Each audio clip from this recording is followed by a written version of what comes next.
All right, welcome back again, episode 2 of Highly Taken. This is me, David Seekberg, back at you again from Tallahassee.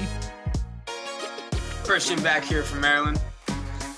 Nick back here in Jacksonville. Let's get it, guys. So today we're going to start our news segment. We're going to do this weekly. It's going to be called Gone in 60 Seconds. We're going to have them two chug a drink and try to do it within 60 seconds as I tell you about something random happening in the sports world.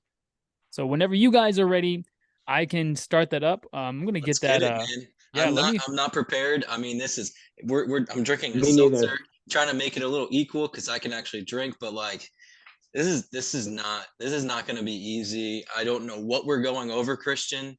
He won't tell us. So this is like brand new to us. So let's see what he has for us. I got the timer set up. All right. On your marks, get set, go. So today on Gone in 60 Seconds, we'll be talking about a small Japanese town in Tsuruta who is famous for hosting a championship of tug of war. But not in the way that you expect. This version involves bald guys putting suction cups on their heads and pulling it like tug of war. Though COVID has halted the last 3 years of the championships, this year they finally were able to bring it back. This makes a positive note of baldness for those men who are self-conscious and they can finally find their own sport. The baldies will sit across from each other, pulling in opposite directions, with the suction cups attached by a string connected to the follicular deficient men. The loser is one whose suction cup falls off first. It seems like a fun time, and I can't wait for my Uncle Will and my Uncle Devin to try this at the next family gathering. You guys still have about 14 seconds. I'm done. That's at 50 seconds, so... What in the world will we just... A tug of war? It's tug of war. They do in Japan. It's tug of war, but they put a suction cup on each other's head, and like they just pull back and forth. Whoever suction cup falls out first is the loser. I made a mess. To that. So I'm sorry, but we're talking about tug of war. This is an actual sport, right? It's a sport that sucks, but in a good way. No. Listen, No pause. That was not easy. To be honest, Christian he was supposed to get a seltzer on that to make it hard. He definitely wouldn't have finished, especially if he was listening. I don't think he was really listening to what David was saying because honestly, all I heard was my father and my uncle thrown in there at one point, and that's about it. When he put that in there, it really, really threw me off. Like I'm sitting there, what are my brothers doing on this? But as you can see, I'm balding. My brothers are bald as can be, so like it's perfect. It worked out perfect. You didn't hear at all what I'm the sport was. I'm the last member in this family with a full set of hair. You didn't hear at all what the sport was, Christian. Not at all. No, it was tug of war with suction cups on the head. Yeah, there we go. For bald people. Yeah. It was a great segment. I can't wait to watch this sport, guys. It's probably going to be on The Ocho. I think that's a bold statement, Cotton, but a bold statement. Bold strategy, oh, I love it. All right, so let's get into it, guys. We're going to start with our predictions. Obviously, the schedule came out this week. For the NFL, we're gonna run this through, set like week by week. We're going to start with the AFC and NFC North. I'm going to lead this off with Christian, see what he has, until what he's looking at on the AFC North. We'll start with them. Kind of give a rundown of what he thinks is going to happen this year for them.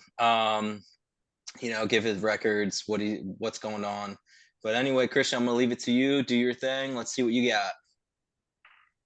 So starting off here, I'm going to take it in my row of how I see the division going. So winning the AFC North is going to be, in my opinion, the Jets this season. Can we pause? For a second? Christian, oh my God, I did it again. Oh my God, I did it again. It's the Bengals. I want to say he is our little dumbass. I'm gonna put that in there right there. He's our dumbass. We had a conversation about this before. I know he's so set on the Jets just being a phenomenal team. He doesn't realize what's actually happening in the AFC North. So Christian, just to give you a little reminder, I think you mean to say the Bengals The Bengals. The Just Bengals are going to finish just as the to one. throw that out there, but go ahead and start. So wait, before you start again, did you do the whole entire AFC East? No. Okay, just making sure. All right, go ahead. Yeah. So, for me personally, the number one seed I have in the North for the AFC, it's going to be the Bengals. I feel like that's a clear and obvious call here. I'm predicting them to go somewhere between an 11-6 record to a 12-5 record. They're starting off the season with Cleveland at Cleveland, and then they bring it back home to the Ravens, then the Rams, and then the Titans as their first four. I think you see them go 4-0 through the first 4 weeks right off the bat. Then they go to the Cardinals and the Seahawks. I think they'll lose one of those games between one of the two teams. I think both are going to be mediocre teams that everyone believes they should be quick step overs, but they're not going to be. Follow down to continue with the Niners, then the Bills, then the Texans, and the Ravens. I think they go ahead and split there. I think they'll lose to the Niners and the Bills both, but then come back and beat the Texans and Ravens very well. Continuing to go to the Steelers, and then the Jags, and then the Colts, and then the Vikings. I think they'll go 3 out of 4 on that as well, only with their loss coming to the Vikings. And they finish out the season with the Steelers, the Chiefs, and the Browns. And I think they'll win one more or lose one more, those being to the Chiefs, because I just think I think Patty Mahomes is going to have the team ready to do it this year. And with that right there, I mean, that's 5 losses, I want to say. And so they're sitting at a 12-5 record on the season. And I think that's going to be what wins you that division, because I don't think the second best team, being Lamar and the Ravens, are going to be able to keep up. I do agree with that. So where do you have the Ravens sitting at the end of the season this year as well? So Ravens are almost like the same thing. I don't have them just as high as Cincinnati. I have them winning anywhere between 9 to 10 games. I think a lot of the problems we're seeing with Lamar, or a lot of the question marks that we have coming around Lamar, are going to really prove out to why they've been question marks throughout the year. I think the throwing's not going to be there to where we believe it should be for a $260 million quarterback. I don't believe that they're going to have all the offensive pieces around them either to go ahead out there and beat a team like the Bengals. Because when you look at that offense compared to the Bengals offense, Lamar doesn't have the weapons. I mean, yeah, you have Odell Beckham, you have Zay Flowers, but you have an aging wide receiver who hasn't played since the Super Bowl at this point 2 seasons ago, coming off a torn ACL, and a rookie wideout. So we don't know what's to come with that. And again, a quarterback who has so many question marks around his arm. Yeah, I mean, I don't disagree with that. I really, where I sit with Lamar is, you're looking at a guy that just got paid a lot of money. I mean, he was good at what Lamar does. Lamar is Lamar. Yeah. We all know what he is. But when you see these people get their money, I really don't know what they're gonna do in the future, because a lot of these people, they go out there just for the money. They don't really care about these accolades. They literally just do what they want to do. My biggest question with Lamar is, does he stay healthy this year? And I don't want to see him kind of be like that RG3, where we grew up, we watched RG3, and he was great, but being that dual threat early on was just not great. So I don't disagree. I think the Ravens are going to be pretty good. So what do you have for the rest of the division? Where do you see the Browns and Steelers sitting at right now? So I was about to get to that. So for me, I have the Browns sitting at 3. I think the Steelers are going to be the weak link in that division. And I have the Browns sitting at 3. And the reason I have the Browns sitting at 3, though, is I feel as though they have the potential to become the number 2 team. I think they can pass the Ravens in the standings there by the end of the season. My biggest concern is Deshaun Watson, and I feel that's been everybody's biggest concern. I mean, even coming back in the last year, I'm pretty sure he was only averaging about just over 200 pass yards a game. He was not looking good. He did not look that great at all. And I mean, you're still playing with the likes of like Amari Cooper and Donovan Peoples-Jones, like good wideouts who are on that team to help you. And again, it's Cleveland. You know what I mean? We can't. Chubb and Hunt there every too. Every year we're like, hey, they're going to do it this year, and they haven't. They never have. Not, you know what I mean? So I would love to say I could see him in the 2 spot. I would love to see some success out of Cleveland. But I think for them right now, I have them falling anywhere between an 8-9 to a 9-8 record, splitting at about 500. I think there's potential for them to go all the way up to 10 to 11 wins, but there's also Yeah. potential for them to go all the way down to 6 to 7 wins. And I feel like that's my biggest problem with them. It's a question mark, for sure. So I mean, I agree with that with them. What do you have the Steelers sitting at with their record? What are they looking at in their standings? I had the Steelers winning anywhere from 7 to 8 games this year, going with a 7-10 or an 8-9 record as well. I think that Pittsburgh's a young team. I feel like they're a fairly good team. They're just not a good enough team in the division that they're in. The division that they're in is a very hard division. I mean, the Bengals are going to run that for years to come. If the Ravens keep always coming with a good defense, so Ravens are always going to be all there in the talks. I just don't think it's time for Pittsburgh yet. I don't know enough about Kenny Pickett. We still haven't seen a full season under his belt. But I mean, they have George Pickens over there, who's a baller. They have Deontay Johnson over there, who's a baller. Like they have a roster set up that could play very well. The thing is they're a very young roster, and it's going to take time, and we have to see how they all pan out. And so I believe that because of that, that is the reason they fall last into the division. But under head coach Mike Tomlin, I will say they could push for a playoff spot because that's always how he does it.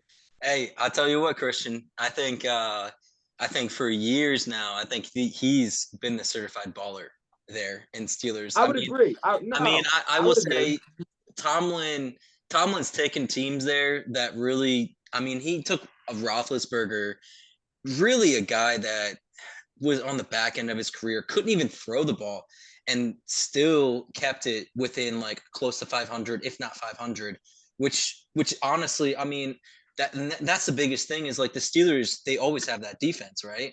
So we're looking at a defense that really is going to most likely be a top 5 defense no matter what.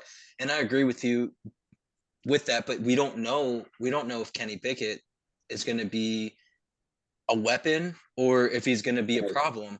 And that's the biggest thing. So I like your picks to an extent. I want to see what David has to say on this one.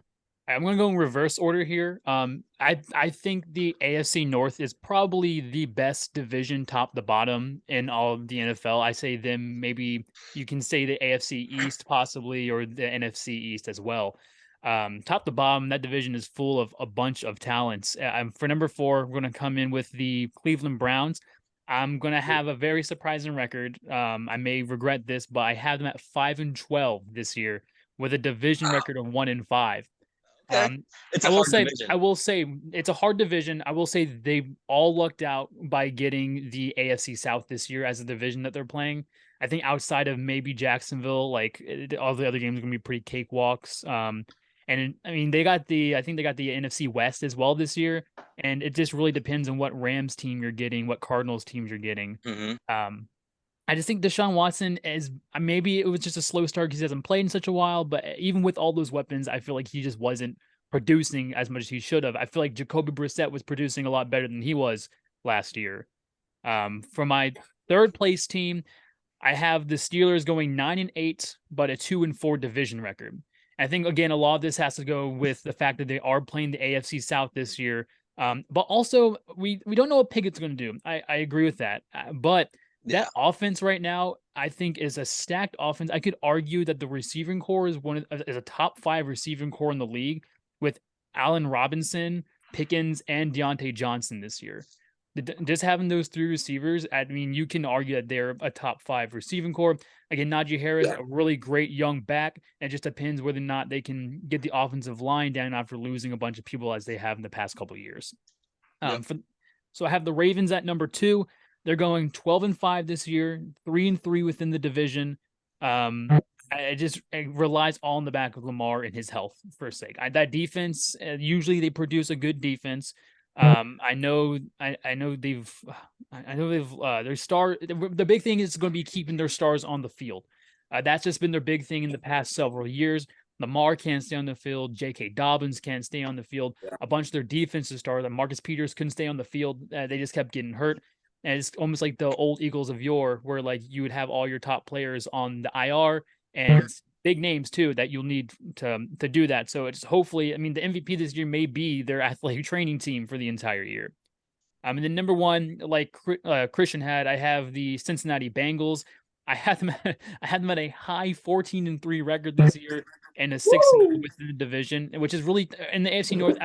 I wanted to go maybe 5-1 and make them split a game with Baltimore. But in the past couple of years, I feel like Cincinnati has had Baltimore's number, whether it be in the regular season or the playoffs. The only 3 games I have them losing is at San Francisco, at Jacksonville, and at Kansas City. But I think the Bengals are going to be on top of that league for years to come, or however long they can keep that team afloat with all those young talents on lower contracts. So I gotta Yeah. say, so you said 13-3, right?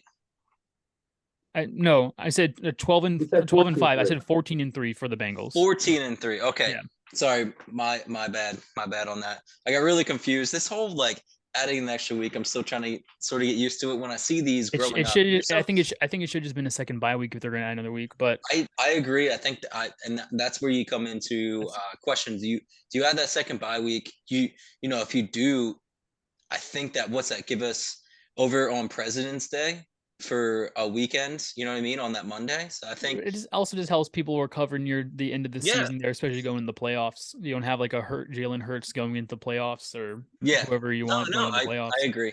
So we're kind of close. You know, I have Browns last. I have them at 7-10. You know, they're going to be a tough team this year, and like David said, they're playing the AFC South. That's kind of a cakewalk sitting down there besides Jacksonville, right?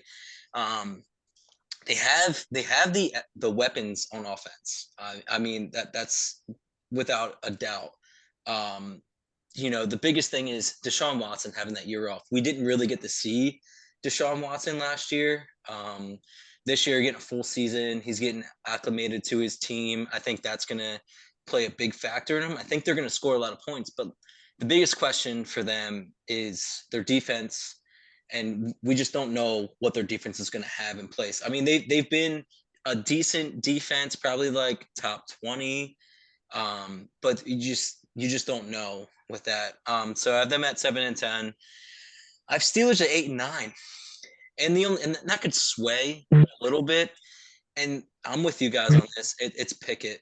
I really don't know what Pickett's gonna do. You know, he can go out there and ball out. We just don't know. I mean, he can throw, he can run. You know, that defense really is going to carry them a long way. I think that's going to be a top 5 defense without a doubt throughout the entire year. I mean, TJ Watt is an absolute menace Yeah, sitting at his position.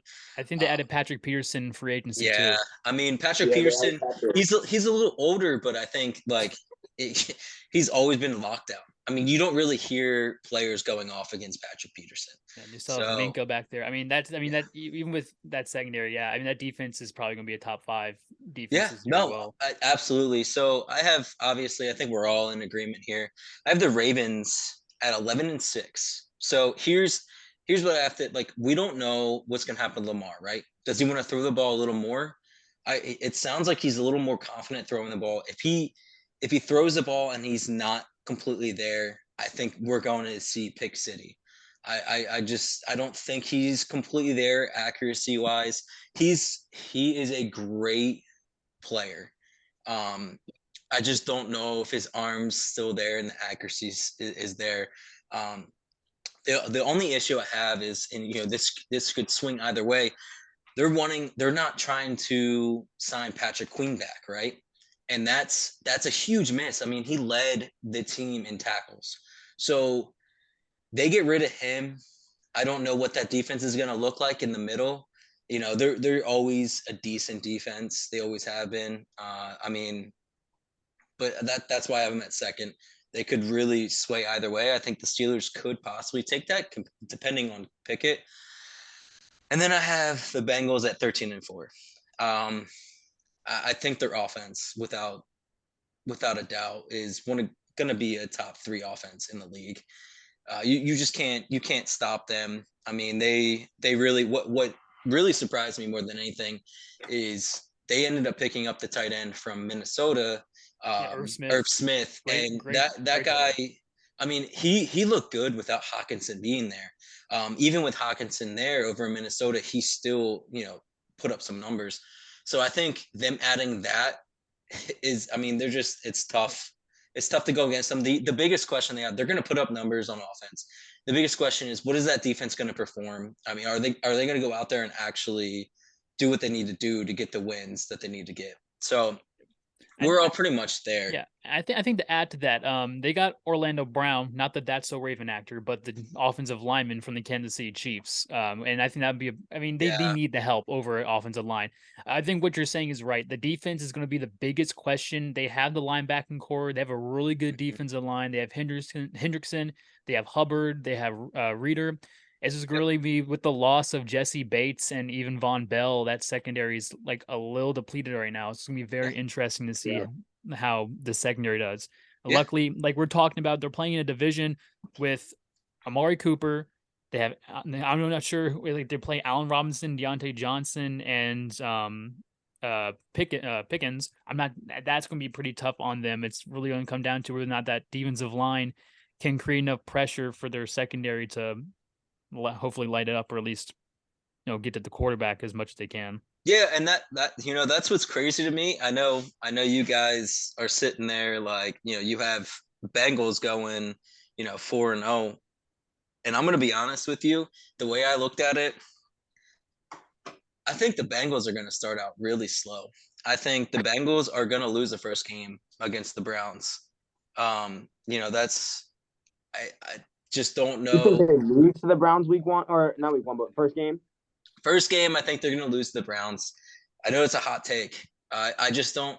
I think Deshaun Watson is, he hasn't played in a while, so they're not used to that because dual threat kind of quarterback. I think Deshaun Watson goes out there. Amari Cooper has a fire game. I think they're going to go down 0-1, but there's a lot of games that I think they're going to be close, that they're going to pull out and just absolutely annihilate some teams and, have a great season on there. It's going to be the back end, just like they did this past year. They're going to get a little slower, but then they're going to find their rhythm and they're going to pull it out. So on that, let's go ahead and start with the NFC North. We'll go ahead and start with Christian again on this. Oh my gosh, always sending it back to me, huh? Got to throw it back, Christian. So for the NFC North, I feel like we all might have different opinions on who's going to be the one to lead this division. Yeah, For me, I was gonna say I agree, because this division I feel like is the one where like so much has happened within the past year. It's gonna be really hard. It's gonna be a toss-up, absolutely. Question marks surrounding this division, right? I mean, can Kirk Cousins step it up and the Vikings are finally them? Is Justin Fields going to pop in and pop off and Bears are going to look good? Is Detroit for real this year? Is Green Bay done? For me, leading off, number one, who's going to win this division is going to be Detroit. I think after a long time, they haven't won this division. Packers have ruled over this division for the longest time. Aaron Rodgers is out. Jared Goff is in over there in Detroit. Everything's looking good. The offense is built up nice. I mean, if you go and look at the stats, Goff was a top 10 quarterback, arguably, at the end of the season. Mm-hmm. That offense, I mean, Amon-Ra St. Brown is just a certified baller, right? I mean, he can't stop him. They got Hawkinson over there as well. Hawkinson's an animal. Who else did they just get? They have somebody else over there playing wide out there. Hey, as well. I'm just gonna. Sorry, I think Hawkinson may be on the Vikings now. I think he got traded last year. The Vikings got rid of him, so they do not have a good tight end there. But they don't have a good tight end. You're right. Hawkinson left the trade, but they also have wide out. Oh my gosh. St. Brown, I got you. No, I already said St. Brown. I already said him. Jameson Williamson. He should be hopefully coming off his. I mean, he had played in 4 or 5 games last year because of his injury, kept him out. That's going to be a big thing. And on top of that, though, they just drafted, in my opinion, the best cornerback in the draft. That defense is already looking pretty good. And then Aiden Hutchinson along, in that defense as well with Detroit. I just think it's a good, young, upcoming defense. I think there's a lot of potential there. I think Aiden Hutchinson is going to be one of those Myles Garrett kind of guys, TJ Watt kind of guys who really make that big of an impact on the field and on that defense. And I think because of that, because the youngness that they have there and the talent they have there as well tied into it, I think that's what's going to lead them to winning that division. So Yeah. for number 2, second place in that division, I'm gonna go with Minnesota. I had them sitting at about 10 to 11 wins, anywhere between 7 to 6 losses. I think it's going to be kind of tough over there with all the question marks that surround Kirk Cousins. I think there's almost like a bunch, in my opinion, I think there's a bunch of sitting pieces that are just kind of wasting away. Justin Jefferson, I almost feel he's wasting away over there. I don't think Kirk Cousins is that guy. I don't think if Minnesota's ever looking to get over the hump, it's not going to be with him. And all Minnesota continues to do, though, is pay the guy the bag and keep him as their quarter. It's almost like Dallas. They're not going to win with Prescott, but they keep paying him. They keep paying him. Like, I agree, 100%. Because, the last quarterback you have to look at for Minnesota, that was Teddy Bridgewater. I guess he's playing better than Teddy Bridgewater, but like, Case Keenum. Yeah. So what do you have in the last 2? What are you sitting at right there? Oh, I think next in the division, in third place, I think it's going to be the Bears. I think they're going to come out, and I think they're going to win probably 8 games this year. I think they're going to go 8-9 or 9-8, one or the other. That team's so young. It's got so much talent wrapped around it that I feel that between the talent alone is what's going to be able to propel them to 6 to 7 wins. I feel like, and then, adding everything else on top of that, that's what's going to get them to their 8 to 9 wins. I just don't think their time is yet. I still think Justin Fields has a lot of steps he has to take, a lot of things he has to learn.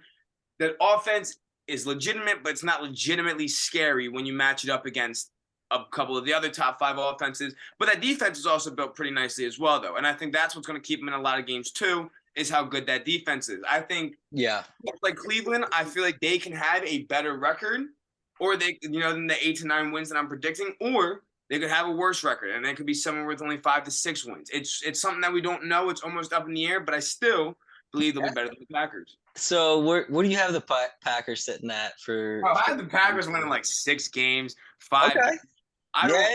It's a solid division. I don't see much coming from the Packers simply because what are we finding so funny on the other end of the camera, boys? So I'm sorry. I was laughing because I said this team could have more wins, but they could also have less wins. And I just started laughing because I was like, yeah, that's a good anyone good, can have more good take. Good take, Christian. That's a hot take right there. Yeah. Christian, I'll cheers to that all day. Episode 2, Christian finds out how math works. Yes, sir. Nah. He's learning. I have the Packers last place, 5 to 6 wins, anywhere between 11 to 12 losses. I don't think they're going to be that great. We don't know anything about Jordan Love. We haven't even seen him really come out and play at all. Yeah. It was just, you know what I mean? So this is essentially for him his rookie year in a way, right? He just hasn't hit the field too much. He hasn't done anything. So we don't know. And the offense lost a lot. Rodgers has been the heartbeat of that offense for as long as we can remember. The weapons over there are not nearly what they used to be. I just don't think, and again, it's a hard division. I just don't think that they're gonna have enough to be able to propel themselves to the top or even a top 2 spot. I don't disagree with that. David, we'll start that off with you. What are you thinking over at the NFC North? So like I said, I'm gonna go in reverse order from 4 to 1 again. I just think they lost. It's so weird. They've lost so much offensive firepower. This is gonna be like the first time I feel like in like 20, 30 years, they're not going to really have a certainty about who their quarterback's going to be. Yeah. I think Green Bay is actually going to go 3-14. I think they'll have a very, very poor year this year. I say they lose all their division games. And they have Atlanta. I think they have Atlanta. I think they get a win there. They have Tampa Bay. They get the NFC South this year. So I guess we'll actually see how well they can play against the NFC South. Again, they're so unproven now. Even their good weapons end up going to the Jets. I like to see is it Lucas Van Ness? Is that who they drafted in the draft this year? I forget they drafted. That sounds right. I'll be interested to see how he performs. I mean, that defense isn't too shabby, but it's still nothing to like be happy about. No, it's a mid-tier defense for sure. At 3, I have Minnesota Vikings. I had them going 7-10, but I had them going 4-2 in their division. What's going to really hurt them this year is the fact that they were a first place team last year, so they're going to get a first place division schedule this year. So they're going to have a really hard division to go through. I think I don't trust Kirk Cousins. I don't. I think he'll put up some stats, but I don't think he's there to get you over the hump. Yep. They lost Thielen this year too. He's in Carolina. And so it is Justin Jefferson going to have to do it all himself. Like that's a big thing too. Dalvin Cook needs to stay healthy, and for some reason He he needs to just can't. resign too, right? And, yeah, Dalvin Cook. They said he may Yeah. not even get him back, and I mean I don't blame them. Running backs very easily taken care of, but also again he can't stay on the field long enough to show it. And I'm an FSU alum, and I love like FSU players like that, but that's just for me. There's too many question marks. They lost a lot of good defensive players like this year. I think Kendricks is gone. They lost another really good linebacker. I forget who it was, and they lost Patrick Peterson. He's an aging Patrick Peterson, but still, there's a lot of questions on that defense. I'd just like to say my boy David's favorite player is 100% Jameis Winston. Oh, 100%. Eating those W's 24/7. He loves it. He loves it over there. I go to that Publix all the time that you stole the crab legs from. But at number 2, I'm going to have the Bears at number 2, going 9-8, 3-3 within the division. I think they will capitalize on getting a last place. I think they got last place, so they got a last place schedule this year. I think they're going to capitalize on getting that. Yeah, but 9-8. I mean, it's pretty mid of the pack. That's a winning season, and possibly with that third wild card spot, that's a possible playoff position there. Yeah, it's really all. I mean, we've proven Justin Fields as a dynamic runner, but the big thing is, can he take that second step like Jalen Hurts did with throwing the ball? Yeah. We don't know that, but what we do know is that they did get DJ Moore. Yep. They did get a bunch of great picks for their future from that Carolina trade. It's gonna be interesting. Chase Claypool may actually produce more as a 2 receiver. We saw him back in Pittsburgh when he was the 2, put up numbers, but then when they had to try to trust him to be the 1, he wasn't putting up those numbers. Right. So maybe him being a 2 is going to be better for his career. Also they have Kmet. I think Kmet is a great young tight end talent. I think once we have our Kelce's retired and all that kind of stuff, I feel like he may be a future top 3 tight end in this league. And then number 1, we all have it. We all have it. Number 1, Chris and I have it. Detroit. Yeah. I think they'll finish 10-7, which is only 1 game ahead of the Bears, may I add. They do. I feel like they have a little tougher schedule. They got Dallas there at the end of the season too. And I think they may take a loss or 2 to some of their division foes as well. The Detroit Lions were probably the hottest team, or one of the hottest teams to end the season last year. They picked up Montgomery from the Bears. I feel like that's a great pickup. But with the depletion and the talent of Minnesota and Green Bay, like you said, that division is wide open. And Detroit has a very young defense. That I love their young defense. I feel like their defense mixed with Dan Campbell, a head coach. I love Dan Campbell. I feel like he can make anybody run through a brick wall. And I think this year is Detroit's year to not only win the division, but possibly win like their first playoff game. I don't know how long. Yeah. I mean, I don't disagree with that. We're sitting there. I have Green Bay at 5-12. Simply put, like you guys said, we don't know what Love's going to do there. They lost a lot of weapons. Their number 1 and number 2 are going to be Watson and Dobbs. They were rookies last year. They didn't look great with Rodgers, and Rodgers is a great quarterback. He put the ball in their hands, and they were dropping it. Watson at the end of the year looked great. I think he has the potential to be like a top 10 wide receiver. I don't think they have the talent there. I think they're ready to rebuild. So I think that's why they're going to be sitting there at 5-12. I have the Vikings at 8-9. I think they could be higher, but the issue that I have with the Vikings is they have 5 primetime games, right? They have 5. Oh no. So when you look at that right then and there, that's 5 losses. Kirk Cousins, he's not a primetime quarterback, and I think that really is going to be the issue there. Along with what David said, you can't rely on Justin Jefferson to do it all. I mean, obviously he has TJ there to help him out, but like losing Thielen is a great weapon sitting over there at the number 2. They don't have any number 2s to really secure that spot. So I think they're going to struggle having 5 primetime games. If I may add in real quick, I think that Thielen loss is a lot more painful to the team than a lot of people come to realize. No, I think it's really they're really gonna struggle off of that because they have to find a new number 2. And I mean, what's crazy is like, at wide receiver, I know you think of wide receivers, but Irv Smith really came in and helped out. I mean, he was a quick tight end, and they lost him, and now the Bengals have him. So I just don't know if they can get it done there. Number 2, you guys, we've already had these hot takes, everything like that. I got the Lions in number 2. They're going 9-8. They're going 9-8. They really I think they make the playoffs at 9-8. They build up that defense, which is great. I love it. The issue is they lost. Boy, that is hot. They lost Williams there in the backfield, and they lost Swift, right? I don't know if they're able to run the same offense that they were able to run last year. Losing those 2, I don't know if Montgomery is going to be able to stay healthy, staying in that position. I mean, we've seen him since day one. Montgomery hasn't played really a full season. I mean, he's a great running back, so that could change at 9-8. That defense looks great. I mean, looking at the paper, I mean, they really can cover anyone and get pressure. And I think Dan Campbell really can make players play there. I don't have an issue. I think they're gonna end up making the playoffs there at that 9-8 spot. But I gotta hold on, guys. I have to.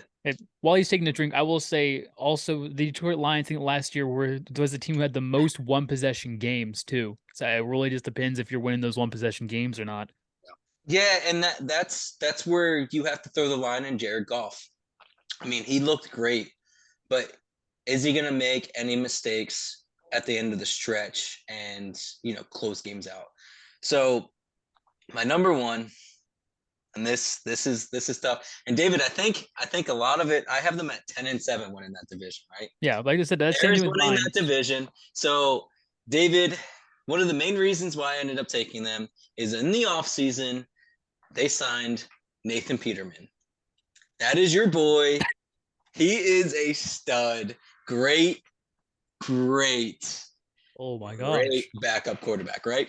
No, just in all honesty, I think they really went out there and got a lot of great signings. I think they have a veteran presence sitting on defense, and I think their defense is going to look really good. They finally have some protection for Justin Fields. I think if he takes that big step, I think he's going to look great. As an Ohio State alumni, that's tough. But what's crazy is, their backfield, they got Foreman, right? So Foreman is a big back. I think he's going to be able to help with protection with Fields. And then obviously you have Herbert. He's going to be their scat back, going to be great. And then their 3 wide receivers are going to be Claypool, Mooney, and DJ Moore. I mean, I think that's a great receiving core to help with, on top of the fact they have Kmet. Their offense is going to be a powerhouse offense in that division. It's going to be hard to play on any team. They're just, it reminds me a lot of what the Eagles had. So, and it's a big question mark. I really am looking at Fields really going in there and building up his performance. Yeah. But that's what I have. If you guys have any questions on what I'm thinking, any disagreements, I'm all about it. I just it's hard to disagree because obviously we don't have the same thing. Like I said, I have the Bears at 9-8 and the Detroit Lions at 10-7, which, I mean, again, that's a coin flip for either of those. Yeah. It's just this division right now, we don't know what's going to happen. It's just so twisted right now with the amount of people leaving, the amount of last year who was getting hot at the end there. We just don't know which teams we're going to get. Right. No, and that's the biggest thing is I feel like they kind of, the Bears kind of got an easy schedule with the team that they built. So I think that's the main reason why I think they're really going to go out there and have a good season. You know, and Fields is going to make mistakes. I mean, we've seen it. It's just how many mistakes does he make? Right. So that's where I'm sitting out on this. David, what are we looking at for the playoff pictures so far this year? For the playoff picture, I was supposed to say like the playoff picture for the NFL. I didn't do that because I thought we were just gonna No, sorry, I'm talking about NBA and NHL playoffs. So NBA. Okay, well, what are we looking at? Let's do the NHL first. all right, guys. I'll hit you back in. We have our 3-minute minor again. None of Ooh. us like hockey here. Well, I wouldn't say none of us like hockey. We just don't watch it that much. I got the stats for you. Like, First one we're going to start off with. Nick's going to love this one. The Devils have lost to the Hurricanes 4-1. Like I said, the Devils' defense was atrocious. They allowed 3 or more goals in each game and was outscored 13-24 in 5 games, with 8 of their goals coming in 1 game. I just feel like they were outmatched offensively and defensively. It really wasn't that close of a series. No, outmatched defensively, but that's okay. Keep going. Yeah, next one's going to be Golden Knights versus the Oilers. It has been back and forth. 2 really good teams, both trading blows. It will come down to whoever can at least play one good game of defense and offense. Both of them haven't been able to do that so far. I say the Oilers in 7 just because they have the better offensive power, but Golden Knights are pretty good too. So that's going to go to, I think it's going to go to 7.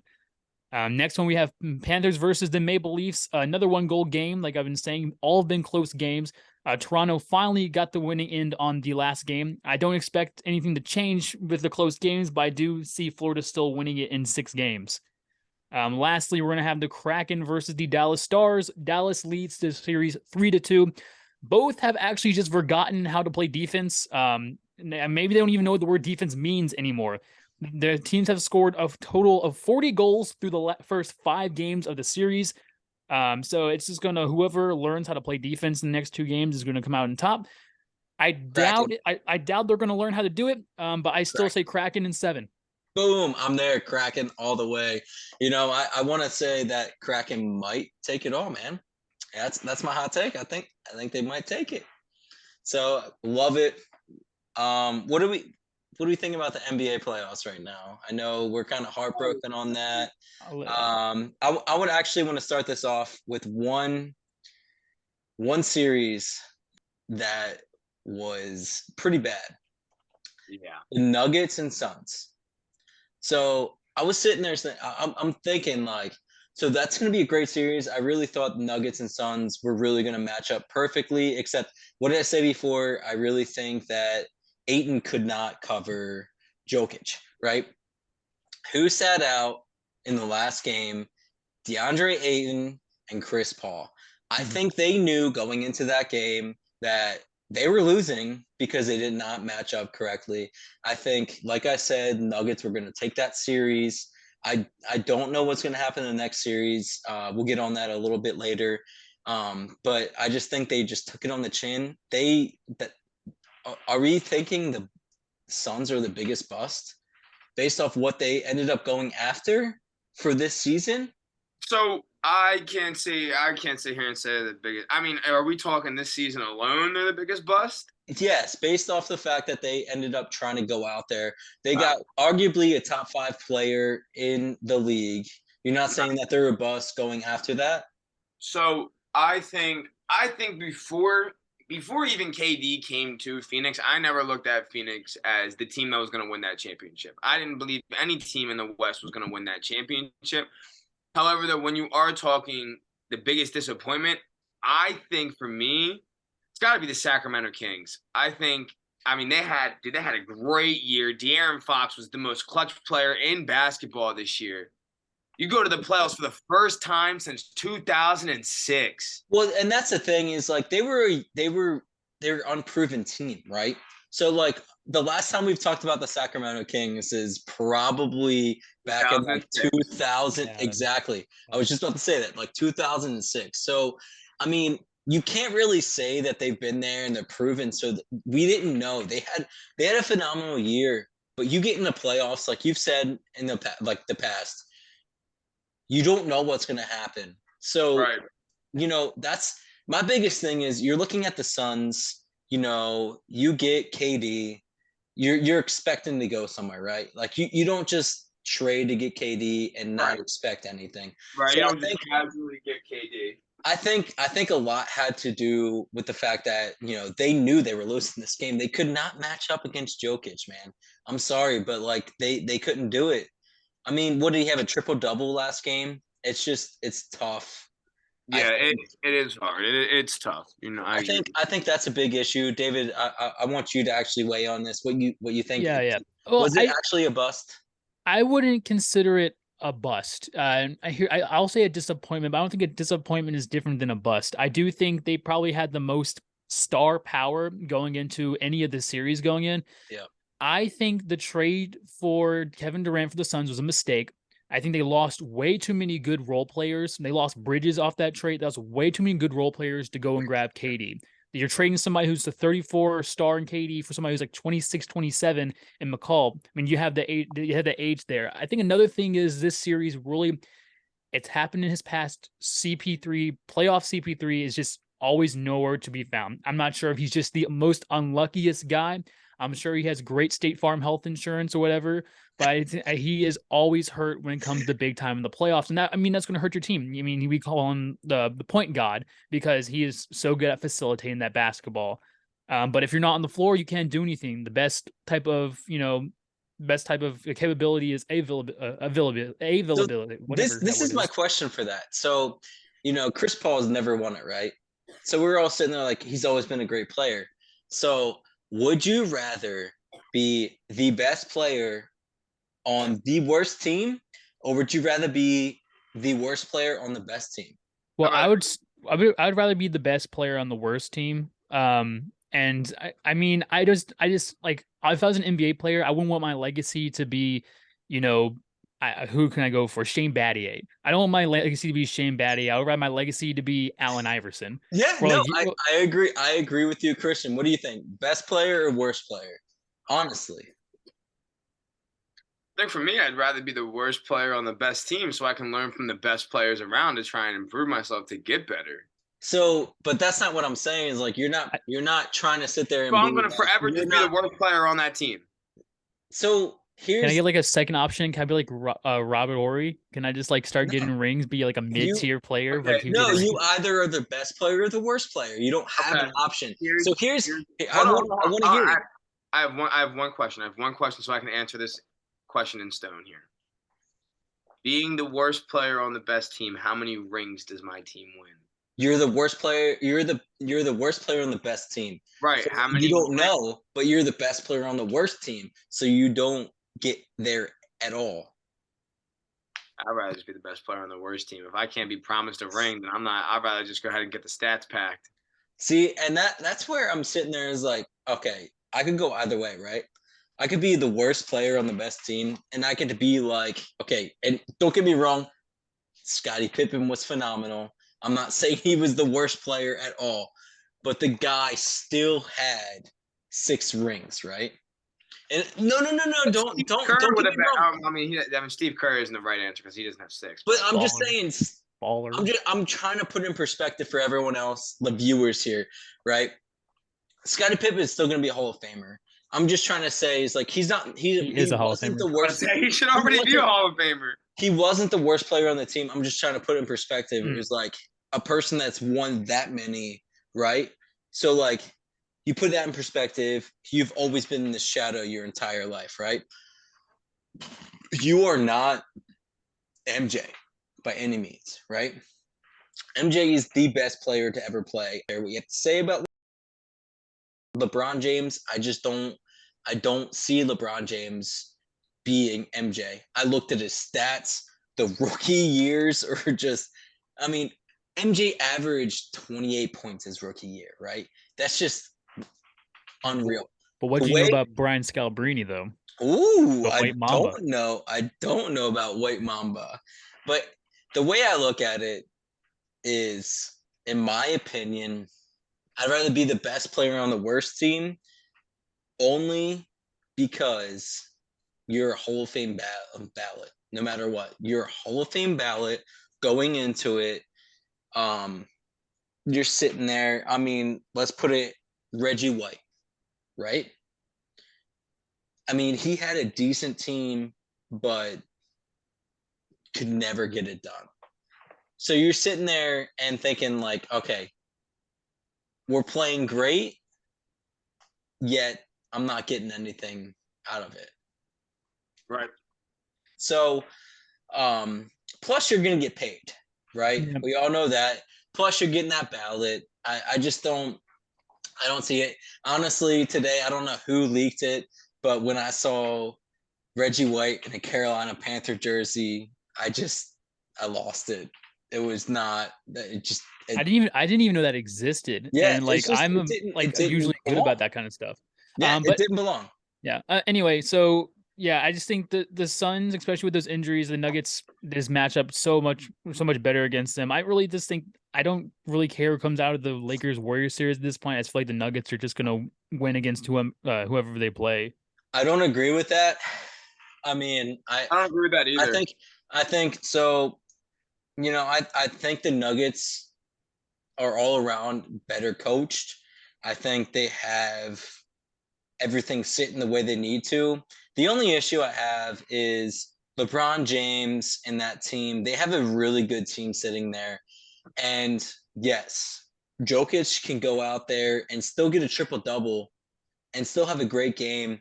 Yet, is he able to cover Davis? Davis is just like Embiid. I've said it last podcast. I don't know if it's going to happen. LeBron James can go out there and ball himself. It's tough for me to say. I really think the Lakers might pull this out because I don't think the Nuggets have the guard play and the size to be able to match up against the Lakers. So, David, what do you think? So, I mean, first of all, I guess we should just segue this into who we're going to think wins the Lakers versus the Warriors series. I mean, Lakers are up 3-2 and they play tonight.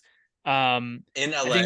Yeah, they play in LA. I think it's interesting. I mean, the only thing keeping this from being a Golden State Warriors up 3-2 was Lonnie Walker going off in the fourth quarter the other day. Luckily, AD is out of concussion protocol, so he will be playing. I do think the Warriors take this to a game 7, but I do think the Lakers win in that final one. Now, to your point, when you're talking about the Nuggets versus the Lakers, you say that AD is like Embiid. AD is just not that physical, is my thing. And I feel like Jokic is a pretty big bodied guy. So I think what's going to happen is AD can't play a low post game. What's going to happen? He has to go shoot more perimeter shots, more mid range jump shots, and come down to that. I think he matches up a lot better than Ayton did. It's more just going to be, again, you're saying guard play. I don't see who, like, Schroeder, is that your guard over there with the Lakers? I mean, D'Lo, maybe depends on hitting shots. They have Reeves over there. This is gonna really come down to, I think, LeBron, and to put it all off of one guy, I think it's gonna be really tough to do that. It is. It's absolutely tough. LeBron is LeBron. He will be a top 3 player. But Steph Curry is Steph Curry. Nope. No, LeBron is LeBron. He'll be a top 3 player. So, leading that way, I think Miami takes it tonight. I think it's over. I think we've talked about it before. Whoever wins the series in Game 7, between the Celtics and the Sixers, I think those are your 2 that are going to make it there. But I think Miami takes it tonight at home. I don't think that's anything to do with the Knicks not being a good team. I just think that they're not proven. They don't have the people that have been there. So I just think it's going to be the Heat versus either the Sixers and the Knicks. Correct me if I'm wrong. The Knicks. Definitely playing the Knicks at least. Sorry. The Sixers versus the Celtics. I'll put that in perspective. Sorry. Yeah, Heat versus the Sixers or Celtics on Game 7. I'll leave it to you guys if you guys think that's any other way, but go ahead. Yeah, no, I'm going to probably agree with both of y'all here. I think, Heat's going to take it tonight. It's going to be a 6-game series. They're going to kick New York to the curb. I think they even take it. I think they win against the spread. I think they're -6.5 on the night. I think they win this game by 8 to 10 points. I don't think it's going to be They might stay close for the start, but towards the end there, I think it's gonna get a little too much, and Butler's just gonna pop off, and they're gonna pull away. LA, though, I think LA's about to blow their 3-1 lead. Or I guess now it's a 3-2, but 3-2, it started because they were up 3-1, and now it's 3-2. I think Golden State comes into LA tonight. I think they smack them in the mouth again. They're gonna go for probably a team total of 130 or more. It's gonna be a very high scoring game, I think, on Golden State's end, and they're gonna force LA to bring themselves back to Golden State. And I think Golden State then, and at home, I don't see Golden State losing. So I think they complete the down 3-1 comeback. I think that Golden State is the team to go see in the Western Conference Finals. And in my opinion, I feel like that's the team that is going to give Denver the run for their money. Even though Lakers might be set up better, like all around as a team-wise, I just don't see AD and LeBron and D'Lo and Austin Reeves. And I just don't see them going and giving Jokic and Denver run for their money. And I guess, they don't have as big of bodies as they do over on Golden State, but they have better scorers. They have more ways to produce more points. And I feel like that's going to be very big. I feel like at this point, it's just about, for Golden State, putting up as many shots as they can. And the good news is they're beauty from behind the arc. So three is always worth more than two. And it's true, but you live and die at the three. So David, what are you looking at? What do you think the conference finals are going to look like? Here's what we're going to do. Like I said, I think it's going to be. I think Lakers take this series in Game 7. I think, like I said the other night, I told you that I think the Knicks were going to take a cheap one, and then the Heat were going to end up winning in 6. I think that's what's going to happen. Now we're looking at the Sixers Celtics series. Now the Sixers, they were looking like they're going to head to the Eastern Conference Finals. In the first one since 2001 with Allen Iverson. But even when Jason Tatum was sucking harder than a Saruta suction cup, he got hot in the last 5 minutes and last 2 minutes and 30 seconds. His last 5 minutes, dude was hitting shots. It was rough. Sixer selection for shots was awful. Yeah. So they took a key opportunity. They tied that series up, and they're heading back to Boston. And why is that an issue, you may ask? Do you want to know who has the most all-time losses in clinching games? Sixers. Nope. Well, no, Doc Rivers. Oh. And would you like to guess how many Game 7s he's lost? He's won. Sorry, Game 7s he's won away.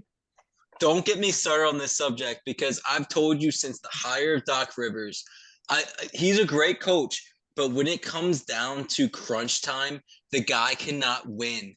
He had a great team in Boston, and he has one championship to prove. Yeah, arguably one of the best teams of a top 10 team of all time. You had prime Rondo, you had prime Allen, you had prime Pierce, you had prime KG. That's what I'm trying to say. Is I've never been a Doc fan. I don't agree with it. I think that he needs to go out there and prove himself against the Celtics. I think this is almost like a homecoming. I think the Sixers might take that game. Maxi's finally performing. Christian called it. The only issue I have is Tobias Harris. He's struggling. His defense looked great. Don't get me wrong. His defense looked great. I don't know if he plays enough minutes in Game 7. I think if you take his Game 7 minutes away, and what's crazy is Niang went off. He went off in Game 6. He had a great Game 6. I think what it's going to come down to is you get rid of the amount of threes that they take, right? Embiid's starting to look almost 100%. He's not 100%. I think we can all agree with that. He's going to be a tough matchup. If Harden goes off, I think they win. Harden had a pretty terrible game in Game 6. I think 15, 16? Yeah, but what's he look like in the playoffs this year? So that's what I think. Hit and miss. He's looked hit and miss throughout the playoffs. I think this is going to be Doc Rivers' big three in Maxey, Harden, and Embiid. If you can get those three going, I think they take it. If not, you played a great game against Tatum. in game 6, you literally left the guy, what was it, like 6 points going into the fourth quarter or something like that. At one point, he was 0 for 8 shooting. Yeah. You played a great matchup against him. I mean, he just couldn't get it done. I don't think that happens in game 7. I think if you keep Brown under check, I just think they take it. So, I think yeah, I just think it's gonna come down to what I've been saying. It's gonna be the perimeter defense for the Sixers. I feel like the Celtics are hitting threes whenever they like. I mean, they were pretty off, but whenever they need to hit a clutch three, they always hit it. And I think for some reason, I don't know if the Sixers are sucking in on drives, but I just think they need to lock down a bit more on their perimeter defense so they're not getting those open threes. Because Marcus Smart was their leading scorer at halftime, and I believe he had like he had he's like a 3 or 4 defensive player, 3-pointers. and no, I agree with that. I think we've talked about it last week. I think this Sixers Celtics. I think whoever wins this going into the next week, I think they're going to go all the way. I don't know how I feel about that as a Sixers fan, being as a Philly fan. You get all the way and you just don't have anything. Yeah. It's a little depressing. So I don't know if the Sixers are going to pull that off. I mean, game 7 obviously it's a toss up going into it. But again, all three of us have agreed that whoever wins the Celtics Sixers series is going to be the one that goes to the NBA playoffs. Yeah, you could argue that they're the NBA ones who are finals. they're the ones.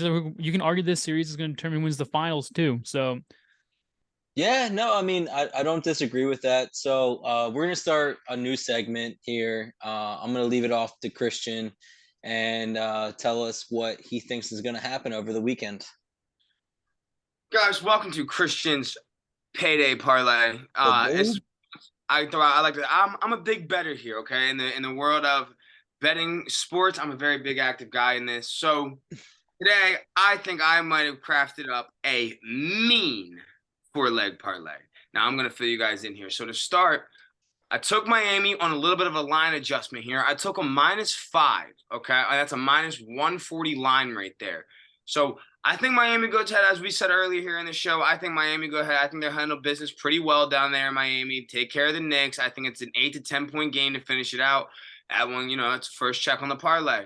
2 to follow it up. I took Golden State on the money line. That's a bit of a eye opener here, and I understand that. But when you're talking about the process of a 4-leg parlay, for me, I try to look for the good value in it here. I got the Warriors on a +127 line. I think they come out. I think they're going to shock a lot of people. I think they do beat LA tonight in LA, and I think they go ahead and force the game 7 in Golden State. And yes, I think they win game 7 over there. On top of that, to go ahead, I hear you. To continue on with the parlay, for my 3rd leg, I took the Mets on the money line -120. Now, here's an update. They are currently down 1-0 right now to the Nationals. However, I think they're going to be able to come back, thug it out, pull it out. I think we're going to be okay here on that one, and that's leg 3. And on to the final leg of the night. It's going to be the Angels on the money line over Cleveland Guardians. Now, I know what you're probably thinking. Wow, Angels, big risk here. But playing the Guardians, even though it's away on the road, Angels are 2 games over 500. They know that if they're not in the playoff hunt, they will lose Shohei Ohtani. And that is arguably the best player in baseball. We talked about this before. We argued the best overall player. And he's arguably the best overall player in baseball. Thank you. And I don't think, I think tonight against a Guardians team that's not that great, that's 3 games below 500, I think they can pull it out. That game doesn't start until 10 o'clock tonight, as well as the Golden State game, so we won't have any updates on that. I can give you a quick update on the Heat game, though, to see how they are doing. And it looks like Miami is currently down 24-31 to the Knicks, and 1 minute and 37 seconds are remaining in the first quarter. It's the first quarter. So Miami's going to win that game. They're going to come back. I'm not worried about it. Let's get into it.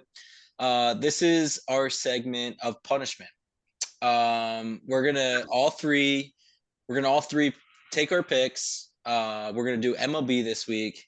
We're gonna do 9 games. All of us taking what we think who's gonna win each game, and then if there's a tiebreaker, we're gonna do closest to the final score of that game. So rounding it off, we're gonna start with Friday night's games, which is tonight. We're gonna start with Reds Marlins. Who do we have? For I'll me, go- I'm going with Miami. Yeah, so I also have Miami winning today. The Reds bats aren't that hot, I feel. I think this is the first start for Perez on the mound tonight, and against a team like the Reds, who I don't think have that great of bats, I feel like this would be a great time to come out with a hot start. So I have the Marlins winning.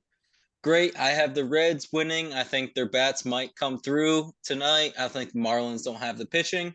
Going into our second game of the night, we're going Pirates, Orioles. Two very hot teams here right off the bat. At home, though, I'm going to go ahead and I'm going to give the advantage to the Orioles. I think the Orioles take that one. For me, what do you guys believe? Yeah, so I actually am going to have the Pirates on this one. Now, both these teams are surprise teams we talked about in episode 1, but I think the Pirates are going to win this one. I think it's a weak pitching matchup. So it's going to have to be whoever the best of the bats is. So I agree with that. The issue is I think the Pirates are starting to spiral down. I think the Orioles take this game. I don't think it's going to be without a question. I think their pitching just goes out there and performs. Honestly, in my opinion, I think it's going to be a 4-2 game. We'll go off to the the third game of Friday night, and we'll go Yankees Rays. Yeah, for me, I think the Rays are going to take this one. I don't know. The Rays are a hot team. The Yankees are last place in that division right now. I think big division game here. Rays got to keep up. I think Rays are going to take the first game here tonight. I'm going to go with the Yankees tonight. Cole's on the mound. Cole's been pitching phenomenal this year. I think Kelly is making his second outing, and he has a 9 ERA through only 2 innings pitched. So I just feel like they're a pitching battle. I think the Yankees have it. I think they're also playing in New York, so that's going to give them a slight advantage as well. So I'll have the Yankees winning. I have the Yankees winning this game too with Cole, like David said.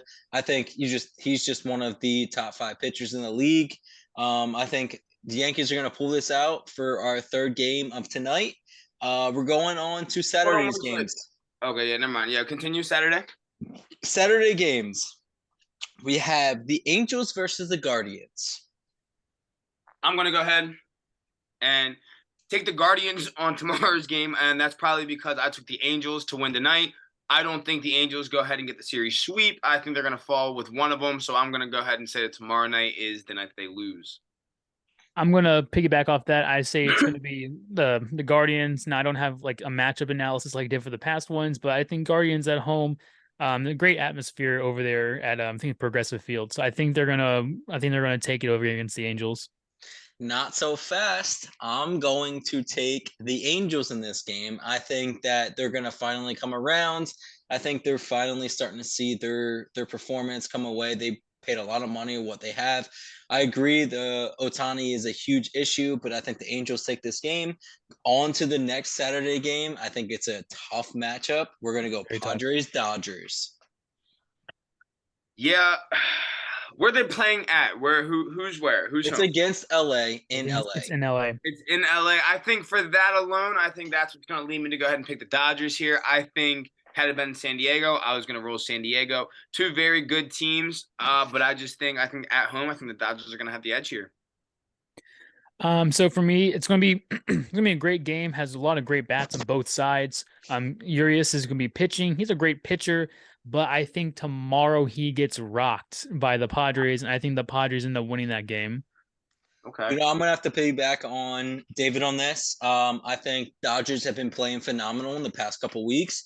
I think they're going to finally hit a little rock in the road there. I think the Padres take this easily 5-2. Rolling on to our next game, which is the Hot Braves versus the Blue Jays. Go Blue Jays. I don't really know who's going to win that game, but I think I'm just going to roll Blue Jays. F the Braves. That's what I'm feeling right now. Go Blue Jays. Let's go Blue Jays. It's going to be a really tough. Those are 2 really good teams. I agree. As much as it hates to say as a Phillies fan, I do have the Braves winning. So far, Elder is having a really good season this year. He has a 1.74 ERA. And even with good hitting the Blue Jays team, I think he can still get it done tomorrow. So I think the Braves are going to win that game. I'm gonna sit here and I'm in agreement with Christian. I just can't go with the Braves. I mean, they're a phenomenal team. I don't bet in anyone in our division. So I'm going Blue Jays. I think the bats get hot. I think it's going to be a high scoring game. I really think it's going to be 7-5 as the final. Leading off into our last day, we're going Astros, White Sox. I think Astros going to handle business pretty easily on this game here. I mean, I think we could probably see somewhere in the ballpark of like a 6-2 type game here. I think Astros going to take care of business very easily over there in Chicago. Yeah, we have a nice little rematch here at the 2005 World Series. But unlike that World Series, I do believe the Stros are going to beat the White Sox here. I just think they're just a better team. I'm just going to go with them. You know, I want to disagree with you guys, but I just think that Astros are a better team. You know, cheating involved. They know how to get it done. Astros take that game. Moving on to our next game is going to be the Rangers versus the A's. Playing at the A's, I'm guessing. Playing in Oakland. Does that matter? Yeah, right. So, yeah, I gotta go Texas. I mean, Texas is one of the hottest teams in baseball. Well, not maybe not the hottest team, but arguably one of the most surprising teams in baseball. Doing pretty well. That team's I don't see them slowing down, especially not against the poverty franchise A's. The A's are just an awful team. There's no way to go around it. I think the Rangers win this easily. And as a random bet here, I'm going to say that there's only about 3,000 in attendance for that game. And to put that in perspective, I think it holds like 42,000 in that stadium. I don't think 3,000 are going to attend that game. 3,000 is the So set line. we're gonna hold David. We're know. gonna hold David to that. You know, I'm gonna have that surprising team. I think the A's might get it done. I think the fact that they literally sit there and put analytics into everything. I think the A's end up taking this at home, surprising everyone with the Rangers. Rangers are a great team. Nothing against them. I think they end up taking this game. Moving on to our last game of Sunday. We all know them phenomenally. They're our favorite team. Let's go Phillies, Rockies. What do we have going on? What game number is this of the series? Game 3? Probably the last one, yeah. That'll be game 3. I think Philly comes away with the win. I think they'll win game 1, lose game 2, and take game 3. Colorado's not that great of a team this year. I mean, yeah, I remember they lost a lot of key pieces not that long ago. They're not the same team that they were. I think Philly takes 2 out of 3, and I think one of the other games that they take is going to be on Sunday. Yeah, I'm gonna agree with you there. It's a NOLA day on a Sunday. I think Freeland is an okay pitcher for the Rockies. I think the Phillies bats will show up hot and ready to go. I think Noah will have himself a pretty decent day. I'm going to give him a little 1-run buffer there. I'll say the game is 7-3, and solely because I believe that the bullpen's going to give up some runs for the Phillies.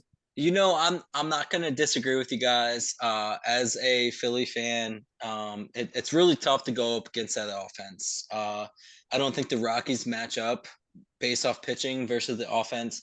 You know, Philly finally gets a decent pitching job. And I say decent, meaning Nola gives up 3 runs. I think the final is 7-3 Phillies on that Sunday.